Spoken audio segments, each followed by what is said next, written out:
call this winning from within. Winning from within. Arthur mentioned greatness. I read one time that in business as in life, never assume what you are or aren't able to do.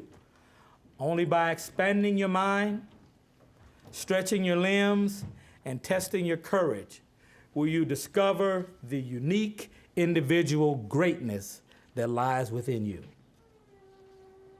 You may not know that you have that greatness, but you do. And I'm a witness that you can find it. Winning from within. So we look at 2016. I'm going to go through this. There were 3 slides that I wanted to hit, so if you want to read the rest of it, you'll have to read it. You don't have to be great to start, but you got to start to be great, right? The people that make it in this life, as George Bernard Shaw stated, they look around for the circumstances that they want. We want circumstances to help aid in our success metrics. They look around for the circumstances that they want, and if they can't find them, they create them. That is what differentiates us from others, or me from you in that regard, right? Create that circumstance. So this is a slide I just wanted to get to.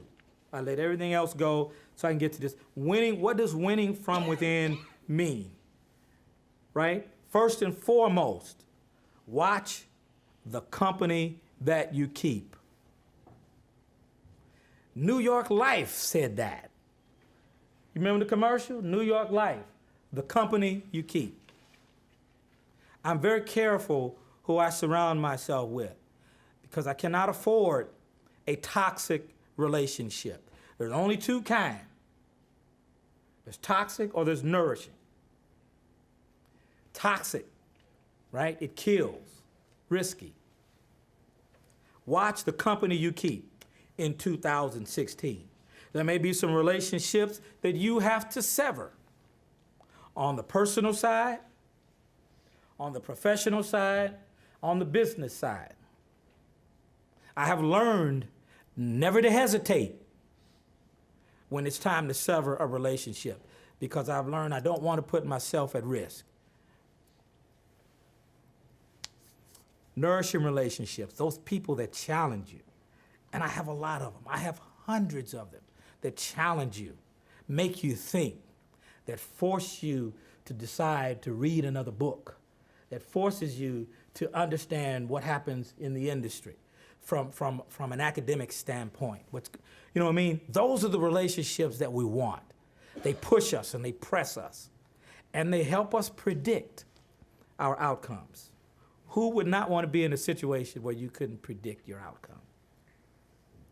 Lastly, invest in yourself. So in 2016, find yourself investing in you. Learn a new language. For some of us, exercise.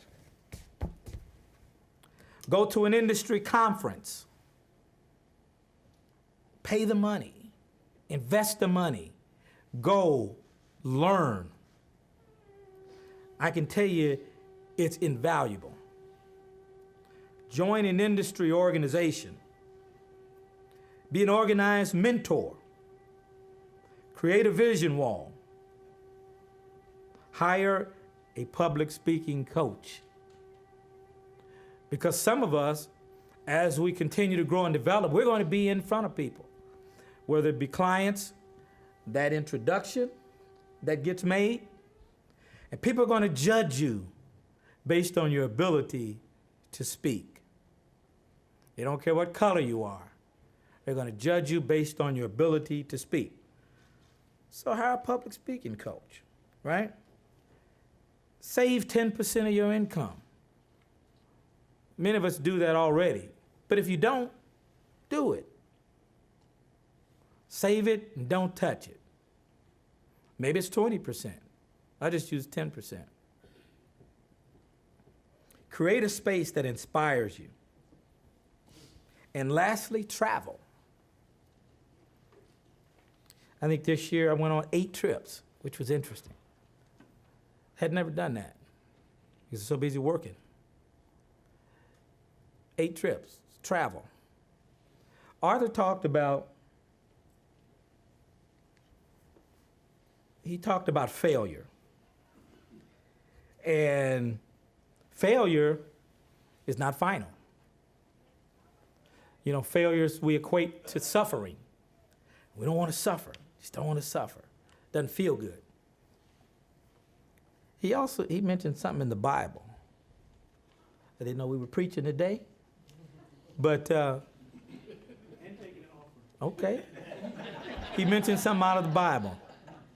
But I was doing some reading, thinking about the whole failure and the suffering. And did you know God mandated suffering in the Bible? There's one scripture that where God said, after you have suffered a while, he said, I will establish you, strengthen you, then settle you down. Now, if you're not religious, you didn't have to hear that. But that's a fact. So understand, failure is not final. 2016 is going to be a great year for all of us. We look forward to greater things from BJC. How many are looking for greater things out of BJC in 2016? Maybe that first RFP. But we're looking for greater things out of BJC and this particular program. We're going to make some improvements to it. We would be negligent if we didn't examine ourselves every year and think about and look at ways we could improve ourselves and improve this program so we can be of greater service, more effective service for you. Thanks for your time this morning. I hope you walk away with something.